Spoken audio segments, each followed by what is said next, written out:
What is up, guys? Today we're going to be checking out the Pixel 3a XL. So let's go ahead and get started. So as you can see in the box, you get all the usual stuff. You get your paperwork with the Google sticker, and you get your phone, obviously, charger brick, and your USB Type-C cable, and your little adapter. So just starting off with the hardware with this phone.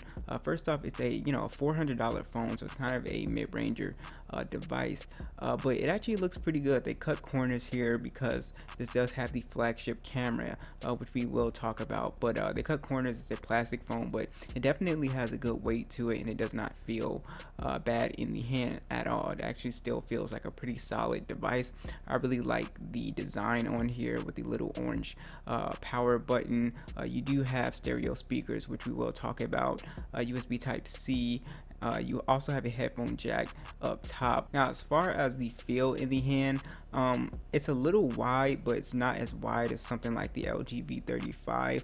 So it actually feels pretty comfortable in the hand, and it is very thin. So for me, I had no issues with comfort with this phone. It is a pretty comfortable phone. So as you can see on the front, you kind of have bigger bezels, but that does not really distract me. You don't really have the or you don't have the notch at all, which is something that I like. So some people might not like the bigger bezels, but it's not a deal breaker for me. Now let's go ahead and talk about the display. You have a 6-inch display. It's a 1080p display, and it's a OLED display, and it's actually a very nice display. You have 402 for the PPI. It's an always on display, of course, and yeah, it's really nice. So it's bright enough for me. I've heard some complaints about it not being as bright, but it is pretty decently bright for outdoors, so I didn't have an issue with the brightness.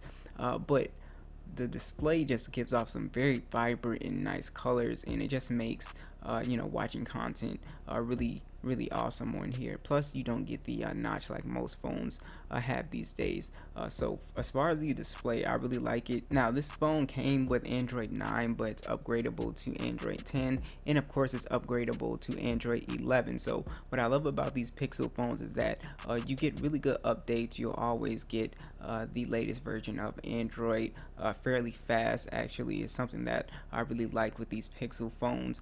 So you have the Snapdragon 670 processor in the Adreno 615, and it's pretty much a mid-range processor, but performance wise this is pretty good for gaming and stuff like that. As you can see, I was playing Call of Duty Mobile on high, and I did not have a problem with it at all. No really frame rate drops or anything like that. So this phone is just silky smooth with Android 10. Now this phone does not have expandable storage, so you're stuck with the internal 64 gigs of storage with this guy, but you can use the cloud to store your photos and stuff. The 4 gigs of RAM, this phone is decent with multitasking, but if you're a heavy multitasker, I definitely wouldn't be looking towards this phone. So if you're just bouncing out of a lot of apps and games and stuff like that, basically just going really hard on your phone, then this is not going to be the phone for you. You want to look for a phone with like 6 gigs or even 8 gigs of RAM. But this is fine for just casual multitasking, but definitely wouldn't go too crazy with this. Now this phone does have stereo speakers, and they actually sound really nice, crisp and clear. You actually get a lot of bass with these guys. You have one at the bottom, and then one as the earpiece, which is really nice. So I wish all phones would just do that, but I'll go ahead and let you hear it.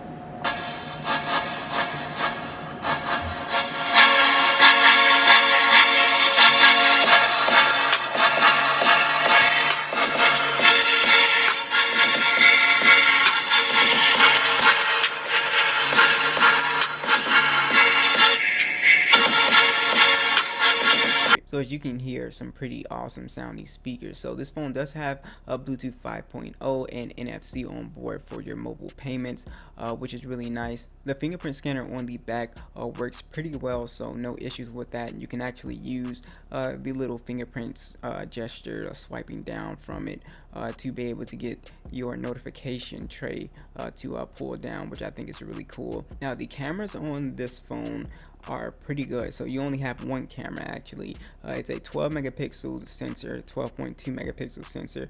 You can shoot in 4K video. You have an 8 megapixel selfie camera, and the photos on here are very good.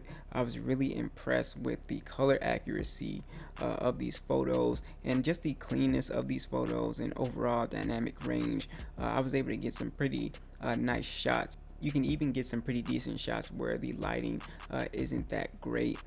So overall, just really like taking photos on here. You're getting an excellent camera.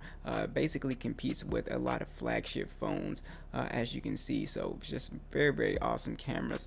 And the same thing for video. You're getting some excellent video as well. And that's really the main selling point with this phone, is to sort of cut corners with the hardware and with the chip, and pretty much give you a just really great flagship quality camera here, which is something that I really like. So this is one of the best cameras that I have played with. Obviously the Pixel 4 that I played with a while ago was better, but this is very good for this price range.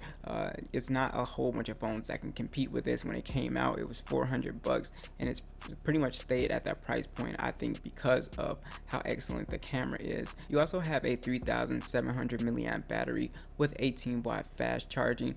This phone does not have wireless charging, so do note that. But for battery life on here, you're looking at around 6 to 7 hours of screen on time.